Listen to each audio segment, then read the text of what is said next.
இப்ப அதே மாரி இந்த வீடு கட்டணும் அப்டின்னா, வெளில இந்த திருஷ்டி ஆ ஃபோட்டோ இந்த விநாயகர் ஃபோட்டோ வைக்கிறது அப்படிங்கிறது வழக்கம். இன்னும் நெறைய பேர் வீட்ல வந்து விநாயகர் செல வீட்டுக்கு முன்னாடி வச்சிருப்பாங்க. அந்த மாரி வைக்கலாமா சார்? இல்ல அந்த மாரி வச்சா என்ன மாதிரியான வழிமுறைகள நம்ம ஃபாலோ பண்ணணும்? அதாவது விநாயகர் அவதரிச்சு வந்ததே உங்க திருஷ்டியை கழிக்குதான். அப்படிதான் இல்லையா? விநாயகர் வச்சா நல்லது நடந்துரும். இப்ப நல்லது நடக்காதுன்னா விநாயகர் வச்சிட மாட்டீங்க.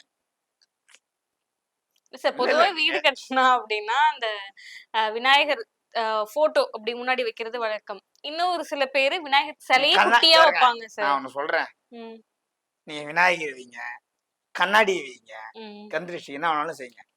அதெல்லாம் மேட்டரே இல்ல. ம், அதெல்லாம் ஒரு விஷயமே கிடையாது. என்ன வேணாலும் வச்சுக்கங்க, வச்சுக்காத போதுங்க. போங்க. அதெல்லாம் உங்க இஷ்டம். வைங்க, வைக்காத போங்க.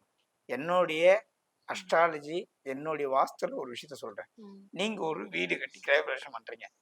ஒரு 1000 பேர கூட்டு பண்றீங்கன்னா, அந்த வீட வித்துருவீங்க அவ்வளவுதான். ம்ஹ்ம். நீங்க செஞ்சு பாருங்க. ஒரு 100 பேர கூட்டு கிராண்டா ஒரு ஃபங்ஷன் பண்ணுங்க. 6 மாசத்துல உங்க வீட்ல பிரச்சனை நடக்கும். நீங்க நான் தான் விநாயகர் வச்சிருந்தாலும், நான் தான் கண்ணாடி வச்சிருந்தாலும், ஆ.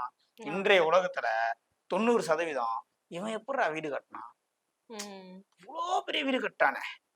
அவனுடைய அந்த எண்ணத்துக்கு முன்னாடி கண்ணாடியே சுக்குநூறா உடைஞ்சிரும். விநாயகரே ஓட்டுருவாரு. ம், ஏன்னா, நம்ப ஆட்களுடைய எண்ணத்துடைய வலிமை அந்த அளவுக்கு இன்னைக்கு கலியுகத்துல இருக்குது. ம், சொந்த வண்டி வாங்கி ஜாலியா குடும்பத்தோட வெளிய போறான். வண்டியா வாங்கிட்டான்னு பக்கத்து வீட்டுக்காரன் எட்டி பார்க்குறான். போற வண்டி ஆக்சிடென்ட் ஆயிடுச்சுங்க. ம். புரியுதுங்களா?